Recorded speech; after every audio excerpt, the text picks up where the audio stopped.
అదరగొట్టే కారం రంగు రుచి ఆచి కారం పొడి.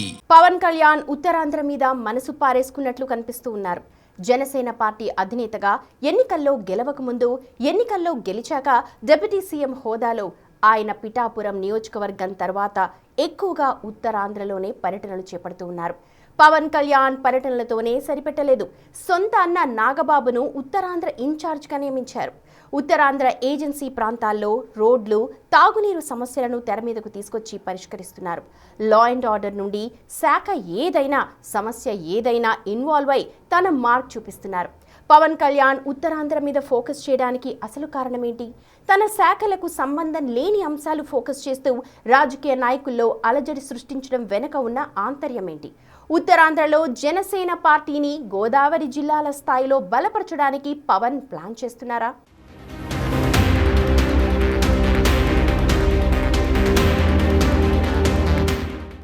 జనసేన అధినేత పవన్ కళ్యాణ్ రాజకీయ ప్రయాణంలో 2014 ఎన్నికల్లో టీడీపీ కూటమికి మద్దతిచ్చారు. ఆ ఎన్నికల్లో టీడీపీ ఘన విజయం సాధించి ప్రభుత్వాన్ని ఏర్పాటు చేసింది.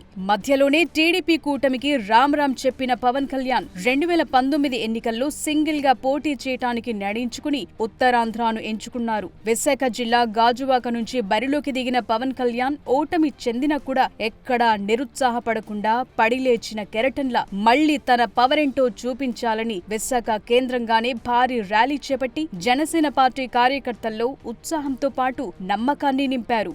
ఉత్తరాంధ్ర జనసేన పార్టీకి రాజకీయంగా బలమైన ప్రాంతం. యువత, మధ్యతరగతి, ఉద్యోగ వర్గాల్లో పవన్ కళ్యాణ్ కున్న క్రేజ్ ఇతర ప్రాంతాల కంటే ఉత్తరాంధ్రలో ఎక్కువగా కనిపిస్తుంది. 2024 ఎన్నికల్లో కూటమి విజయంలో ఉత్తరాంధ్ర కీలక పాత్ర పోషించింది. ఉత్తరాంధ్రలో ఉన్న సమస్యలను పరిష్కరిస్తూ జనసేనను మరింత పటిష్టం చేయటమే పవన్ తొలి లక్ష్యంగా పెట్టుకున్నట్లు ఆయన యాక్షన్ ప్లాన్ స్పష్టం చేస్తోందంటున్నారు.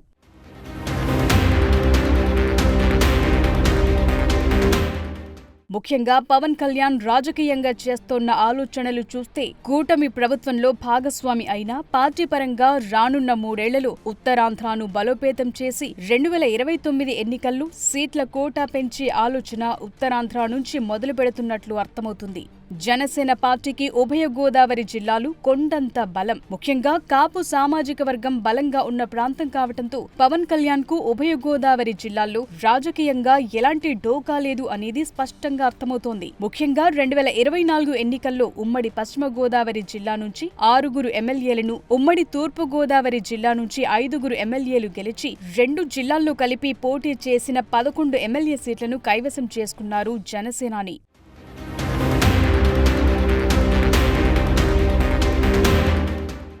జనసేన పార్టీకి గోదావరి జిల్లాల తరువాత అంతటి బలమున్న ప్రభావాన్ని చూపించగలిగిన ప్రాంతం ఉత్తరాంధ్ర. ఉత్తరాంధ్ర నుంచి పోటీ చేసిన 6 చోట్ల ఎమ్మెల్యేలు గెలవటంతో పాటు హైయెస్ట్ ఓటింగ్ రావటంతో పవన్ కళ్యాణ్ ఉత్తరాంధ్రలో ఉన్న కాపు సామాజిక వర్గ ఓటర్లతో పాటు యువత, మహిళ, గిరిజన ఓటర్లను కూడా ఆకర్షించడానికి ఇప్పుడు ఉత్తరాంధ్రపై ఫోకస్ పెట్టినట్లు కనిపిస్తోంది. అందులో భాగంగానే పవన్ కళ్యాణ్ 2024 ఎన్నికల్లో గెలిచి డిప్యూటీ సీఎంగా బాధ్యతలు తీసుకున్న వెంటనే ఉత్తరాంధ్రలో తన మిషన్ స్టార్ట్ చేశారు. ముఖ్యంగా గిరిజన ప్రాంత ఓటర్లను ఆకర్షించడానికి 2-3 నెలలకోసారి ఉత్తరాంధ్ర ప్రాంత గిరిజన జిల్లాల్లో పర్యటించడంతో పాటు గిరిజన ప్రాంతాల్లో అవసరమైన రోడ్లు, తాగునీటిని అడిగిన వెంటనే శాంక్షన్ చేయిస్తూ పనులు పూర్తి చేసి జనసేన అంటే ఓ నమ్మకాన్ని క్రియేట్ చేసే ప్రయత్నం చేస్తున్నారు.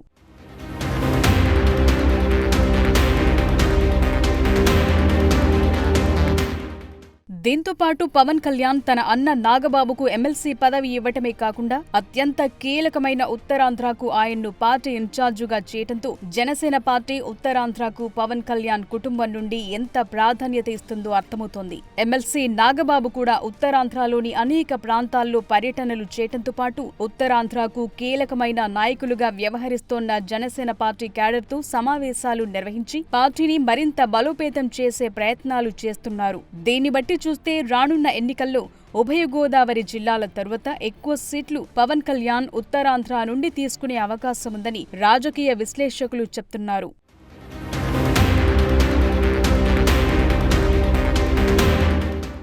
పవన్ కళ్యాణ్ ఉత్తరాంధ్రపై ఫోకస్ చేయటానికి కూడా పెద్ద ప్లానే కనిపిస్తోంది అనే ప్రచారం జరుగుతోంది. ఏపీకి ఆర్థిక రాజధానిగా ఉన్న విశాఖ నగరం పోర్ట్ సిటీగా, ఇండస్ట్రియల్ హబ్ గా, ఐటీకి కేంద్రంగా మారుతోన్న నేపథ్యంలో రాజకీయంగా కూడా మరింత ప్రాధాన్యత రోజురోజుకి పెరిగే అవకాశాలు కనిపిస్తున్నాయి. ఉత్తరాంధ్రలో అటు ఇచ్చాపురం నుండి ఇటు పాయకరావుపేట వరకు భారీ పరిశ్రమలు, పోర్టుల అభివృద్ధి, ఐటీ కంపెనీలు ఏర్పాటు చేయటం వల్ల పవన్ కళ్యాణ్ ని అభిమానించే యువత ఎక్కువగా ఈ ప్రాంతంలోనే ఉద్యోగాలతో పాటు సెటిల్ అయ్యే అవకాశం ఉంటుంది. అది దృష్టిలో పెట్టుకున్న పవన్ కళ్యాణ్ ఉత్తరాంధ్రపై పొలిటికల్ ఫోకస్ పెడుతున్నారని తెలుస్తోంది. విశాఖ నగరాన్ని పవన్ కళ్యాణ్ రాజకీయ పవర్ సెంటర్ గా మార్చుకోవాలన్న వ్యూహంతోనే కీలకమైన జనసేన పార్టీ సమావేశాలను విశాఖ నగరంలో నిర్వహించడంతో పాటు ఉత్తరాంధ్ర జిల్లాలైన పార్వతీపురం, మన్యం, అల్లూరి సీతారామరాజు జిల్లాల్లో ఎక్కువ ఫోకస్ పెడుతుండటంతో పవన్ కళ్యాణ్ తన రాజకీయ మార్కును చూపించే ప్రయత్నం చేస్తున్నారని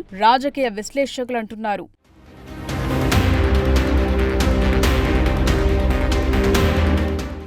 ముఖ్యంగా ఆంధ్రప్రదేశ్లో రాజకీయాల పరంగా చూస్తే కూటమిలో ఉన్న టీడీపీకి బలమైన ప్రాంతాలుగా రాయలసీమ, గోదావరి జిల్లాలున్నాయి. బీజేపీ కూటమిలో ఉన్న ఓటు బ్యాంకు ఎన్నికలను ప్రభావితం చేసేంత లేకపోవడంతో బీజేపీ ప్రాధాన్యత ఏపీలో కనిపించదు. అదే పవన్ కళ్యాణ్ కు గోదావరి జిల్లాలతో పాటు ఉత్తరాంధ్రలో మంచి ఫాలోయింగ్ ఉంది. అందుకే ఆయన ఆ ప్రాంతాలను తన పవర్ సెంటర్ గా మార్చుకునే ఆలోచన చేస్తున్నట్లు తెలుస్తోంది. కూటమిలో పవన్ కళ్యాణ్ ప్రత్యేకంగా గుర్తింపు తెచ్చుకోవటానికి, ఆ గుర్తింపును నిలబెట్టుకోవటానికి ఉత్తరాంధ్ర ప్రాంతాన్ని టార్గెట్ గా చేసుకుని రాజకీయంగా మరింత బలపడాలనే ఆలోచన చేస్తున్నట్లు కనిపిస్తోంది.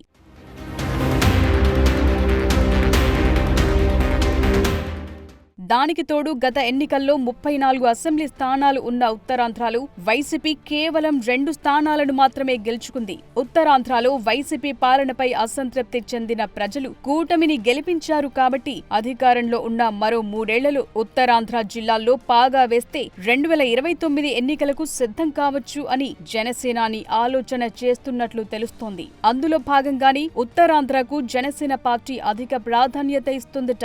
గిరిజన సమస్యల పరిష్కారం, భూ వివాదాలు, పరిశ్రమల్లో యాజమాన్యాల నిర్లక్ష్యం లాంటివి తెరమీదకు తీసుకొస్తూ కూటమి ప్రభుత్వాన్ని కొంత ఇబ్బంది పెడుతూనే తన మార్క్ రాజకీయం చేస్తున్నారు పవన్ కళ్యాణ్. ముఖ్యంగా గిరిజన పేద వర్గాలపై పవన్ కళ్యాణ్ ప్రతి సమావేశంలోనూ మాట్లాడటమే కాకుండా ప్రభుత్వంపై ఒత్తిడి తీసుకొచ్చి గిరిజన ప్రజల కోసం, పేదల కోసం జనసేన పార్టీ నిత్యం పోరాటం చేస్తోంది అనేది ప్రజల్లోకి తీసుకెళ్లే ప్రయత్నం చేస్తున్నారు. కేవలం ఎన్నికల సమయంలో హామీలుగా కాకుండా 2029 ఎన్నికలతో పాటు దీర్ఘకాల రాజకీయ వ్యూహాలను అమలు చేసి ఉత్తరాంధ్రను జనసేన కోటగా మార్చడమే టార్గెట్ గా పవన్ కళ్యాణ్ ముందుకు వెళుతున్నారని ఆయన స్పీడ్ చూస్తే అర్థమవుతోంది.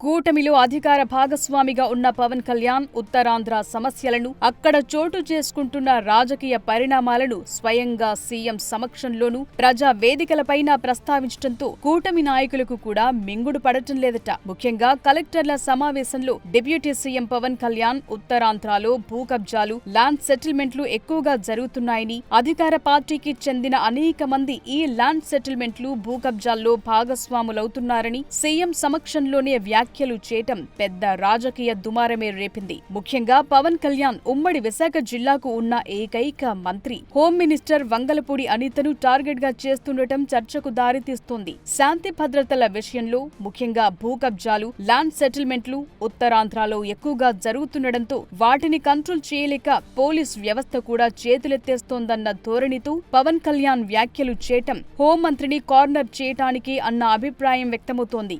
మొత్తంగా చూస్తే ఉత్తరాంధ్రపై పవన్ కళ్యాణ్ ఫోకస్ భావోద్వేగం మాత్రమే కాదు, ఇది స్పష్టమైన రాజకీయ వ్యూహమంటున్నారు. పాలన ప్లస్ రాజకీయ లెక్కలు కలిసిన పవన్ స్ట్రాటజీ ఎంతవరకు ఫలిస్తుందో రాబోయే రోజుల్లో చూడాలి.